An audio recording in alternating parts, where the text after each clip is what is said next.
Okay, here we go. Oh man, well that's a bad way of kicking things off. I'm already yawning. Kicking things off. Well, anyway, welcome to Heat Raw Pre-Show. So like I said, we're gonna be as of week 12, which is now the beginning of week 12, since we are kicking things off with Heat, which the Raw Pre-Show. Raw comes before SmackDown. ECW, of course. So as I start in week 12, Superstars is gonna have like 3 matches. Although we quickly made Superstars have 3 matches on week 11, just because for doing it, also so we could fit in a little bit more segments and not make it too long.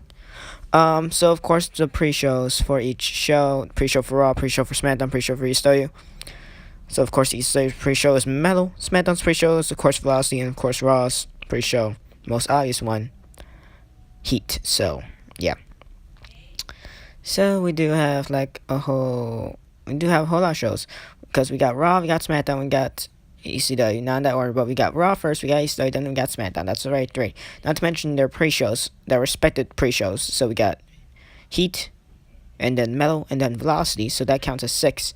And then not to mention that we also have Superstars, which is joint branded, just to really keep the NXT Championship for Superstars that don't show up all that much on Raw, SmackDown, or ECW, and don't get a chance to show up all that much either on Velocity, Heat, or Metal, just because we got our other storylines progressing in there. So yeah, Superstars is a nice little show that we do, I guess.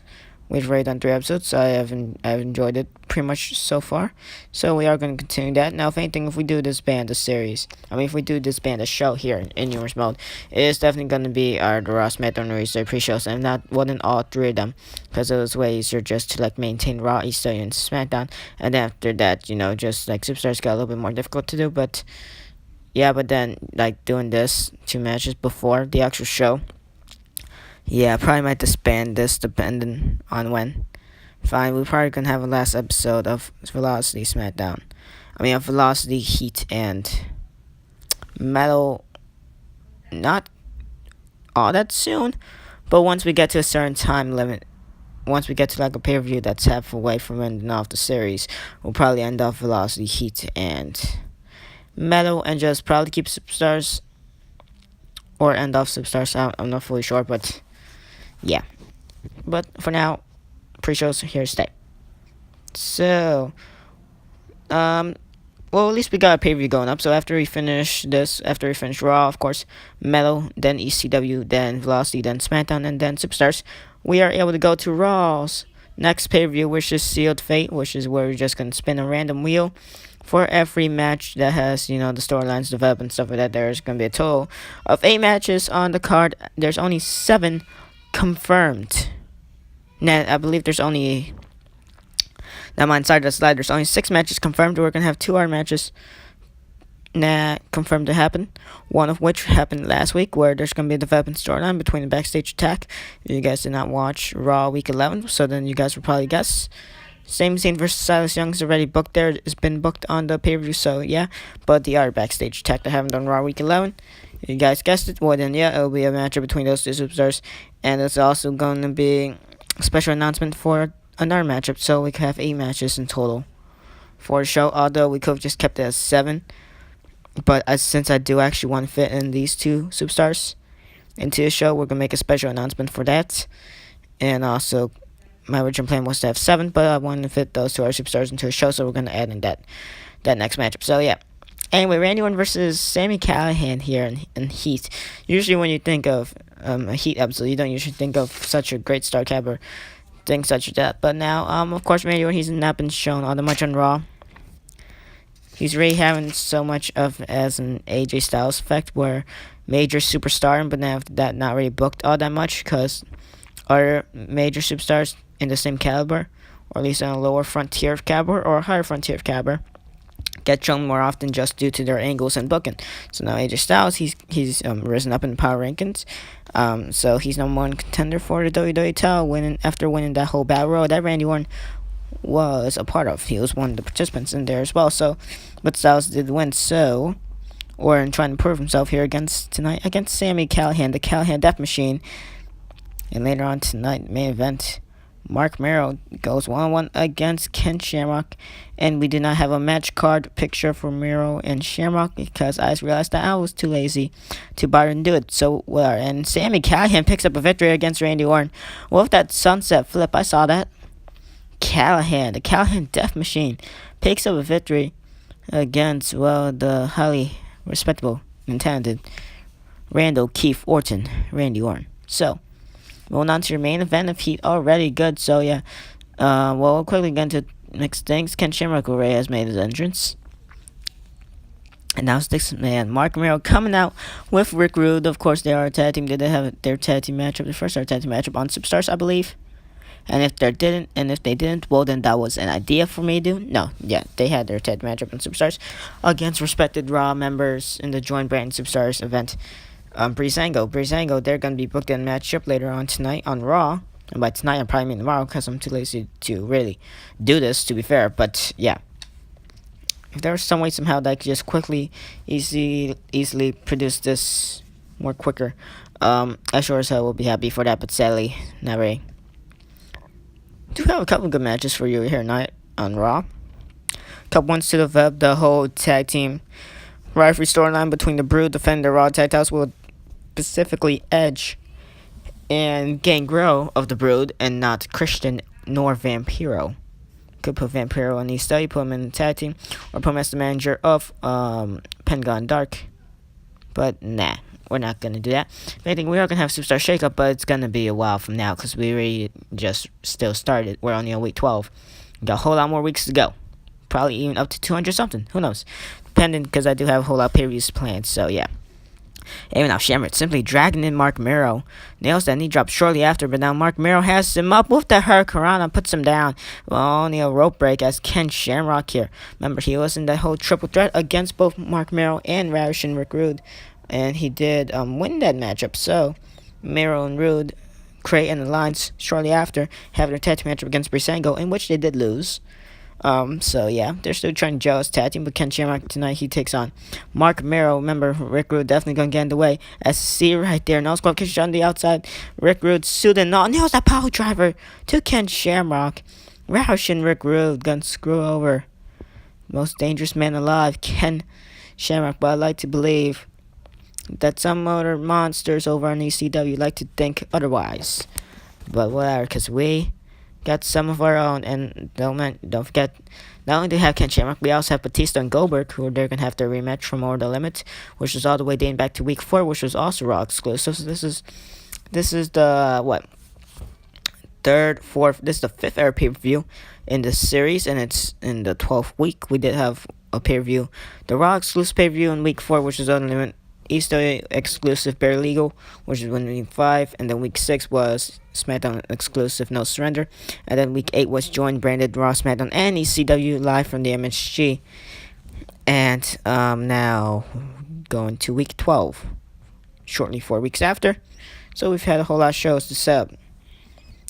That's 4 Raws, that's 4 SmackDowns, and that's also 4 ECWs. And I think probably 2 Velocities, 2 Heats, and 2 Meros shrunk in there because we did actually start this not too long ago, so yeah. Anyway, now Marc Mero will try to get the upper hand here, and Ken Shamrock, remember Shamrock, definitely outmatches Marc Mero in capability of strength. So now, definitely, I see where there's Shamrock. Well, this game is glitching a little bit. Well, I do remember when I was recording this like 2 or 3 days ago. So like this was saved. I did record this before I did Superstars. And so when I was going to do a voiceover, I just shortly remembered that, oh crap, I have to do Superstars first. So instead of me actually doing the voiceover and then saving that, and then doing Superstars and then uploading Superstars first, I just didn't bother to do it. So yeah, that's kind of my mistake. Which is why this is happening so crappy, because the game was kind of lagging for this one specifically, just because the Wi-Fi was acting up for this specific time period, for this specific matchup. And then when I did Superstars, it actually wasn't acting up like that, so I guess I could have redone this matchup, but whatever. Mero and Shamrock definitely getting screwed up here, but whatever. So Raw definitely we are gonna have a blockbuster first matchup. Not gonna say the name of the people who are going to be shown in here, unless it's like not really all that important, and just to further progress storylines. We do have a number 1 contenders tag team matchup for the Raw Tag Titles later on tonight on Raw. We also are gonna have Jeff Hardy taking on Edge. Jeff Hardy representing Hardy Boys, Edge representing the Brood. So 1-1 contest just to give us a preview of that tag title matchup. So none really all special there. And then the main event, we are gonna have a tag team matchup between two men who have had troubles as of late, going back to a week before or 2 weeks before. Well, for one of them it's 2 weeks before. For one of them it was just a backstage tag that happened a week ago. And so we're gonna have two superstars who have fought off against each other in week 2 of Raw for the WWE title. Now, if you guys do not remember who that was, or if you guys never saw that, I do not recommend you guys see that. I do not recommend you guys see anything of Raw, SmackDown, or ECW dating all the way back to probably like week 2 or week 3. After that, you could watch week 4. It's gonna be kind of crappy, and it only starts getting better probably on like week. I won't say week 4 or week 5 to be fair, but I think probably week 5. Even though Orton Limit was in week 4, but I felt like that was okay. It wasn't a full show though, so yeah, but it was.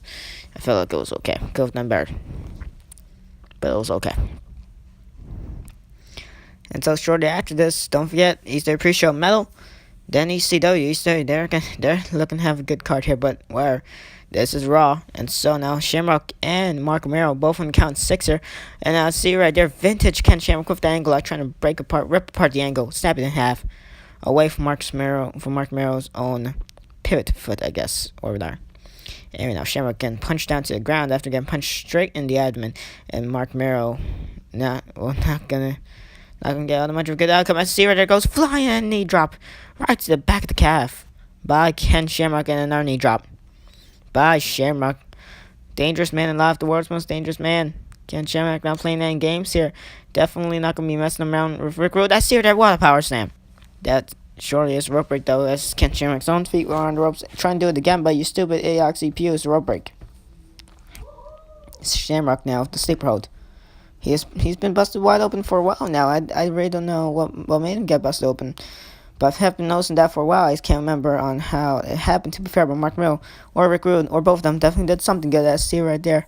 Shamrock's head bouncing off the mat, bouncing off the canvas. Not gonna do him any favors, to be fair.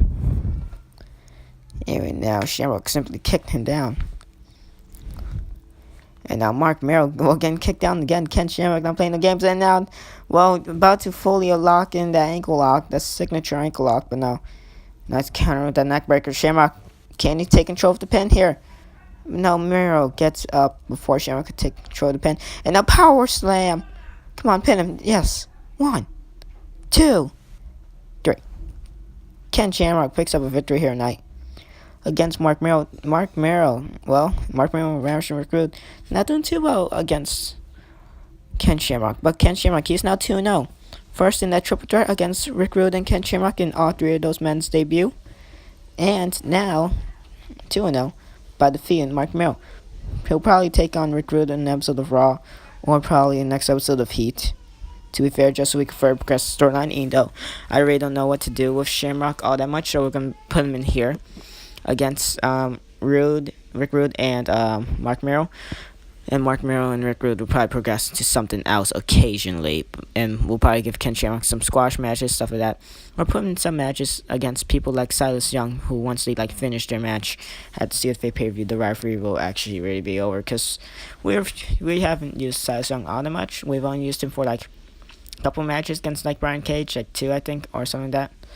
And then after that, Brian Cage stopped getting used after a while. I believe he was used on Heat for week 11 where he faced off against Zack Ryder. So yeah, but it's like a whole confusing process. But yeah. Anyway, thank you guys for watching this episode of Numerous Metal. This was Heat. This was a very short Heat, which is what I like to keep it that way.